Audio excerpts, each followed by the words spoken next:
माइक्रोसफ्टले windows 11 officially lunch गरेको छ। यो 2021 अक्टोबर 5 मा गरेको हो।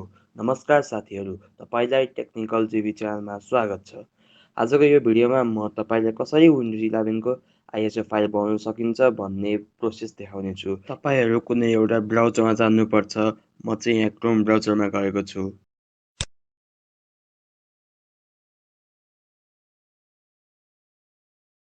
हामी माइक्रोसफ्टको अफिसियल वेबसाइटमा आइसकेका छौँ।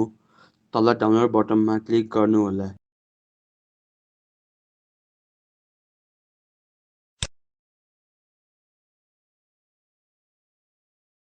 हाम्रो मिडिया क्रिएसन टुल डाउनलोड भइसकेको छ। डाउनलोड कम्प्लिट भएपछि ओपन गर्नलाई डबल क्लिक गर्नुहोला।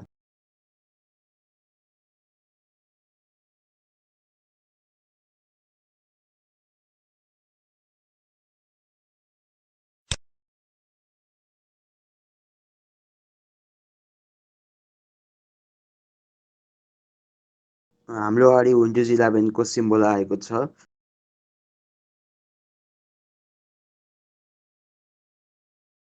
र अहिले गेटिङ फ्यु थिङ्स रेडी भनेर आएको छ। एकैछिन वेट गरौँ।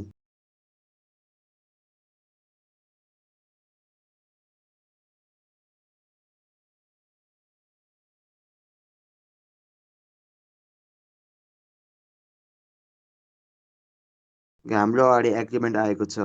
यदि तपाईँलाई त्यो एग्रिमेन्ट पढ्न मन लाग्छ भने पढ्नुहोला र एग्रीमा क्लिक गर्नुहोला।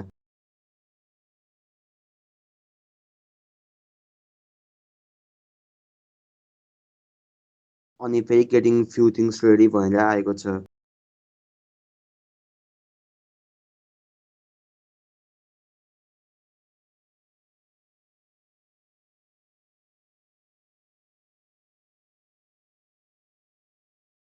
हाम्रो अगाडि सेलेक्ट ल्याङ्ग्वेज एन्ड एडिसन भनेर आएको छ। ल्याङ्ग्वेजमा इङ्ग्लिस चुज गर्नुहोला र एडिसनमा विन्डोज 11 चुज गर्नुहोला। हाम्रो अगाडि आइएसओ फाइल र युएसबी फ्ल्यास ड्राइभ अप्सन आएको छ। आइएसओ फाइलमा क्लिक गर्नुहोस् र रिक्वायर्ड फाइल नेम दिनुहोस्।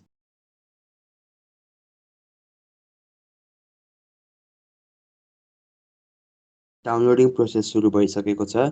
म चाहिँ भिडियोलाई हल्का स्किप गर्छु। 100% डाउनलोड भइसकेपछि भेरिफाइङ हियर डाउनलोड भनेर आएको छ।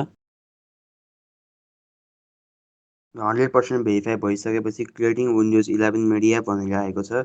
अब एकैछिन कुरौँ। म चाहिँ यो भिडियो हल्का स्किप गर्न गइरहेको छु।